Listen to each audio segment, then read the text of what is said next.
కేసీఆర్ అంటే ఆయన ఒక చరిత్ర. తెలంగాణ రాష్ట్రాన్ని సాధించడమే కాదు, ఈ రాష్ట్రాన్ని 10 ఏళ్ల పాటు అద్భుతంగా అభివృద్ధి పథంలో నడిపించిన నాయకుడు కేసీఆర్. అంటే కేసీఆర్ గారు పల్లెల్ని అభివృద్ధి చేశాడు, హైదరాబాద్ను అద్భుతంగా అభివృద్ధి చేశాడు. అభివృద్ధి అనేది మనం చూసే భౌతికమైన అభివృద్ధి కాదు, ఆయన సామాజికంగా, సంస్కృతి పరంగా ఈ రాష్ట్రాన్ని అన్ని రంగాల్లో కూడా అద్భుతంగా అభివృద్ధి పథంలో నడిపించి ఒక దిశను ఈ రాష్ట్రానికి, కొత్తగా ఏర్పడ్డ రాష్ట్రానికి చూపిన నాయకుడు కేసీఆర్.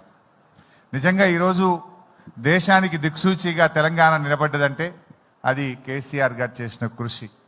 అయితే వారి కృషిని, వారి పోరాటాన్ని ప్రజలకు చూపించే ఒక గొప్ప ప్రయత్నం రాకేష్ చేసినారు. జనరల్గా ఎవరైనా అధికారంలో ఉన్నప్పుడు పవర్లో ఉన్న పార్టీకి సినిమా తీస్తారు, కానీ అధికారంలో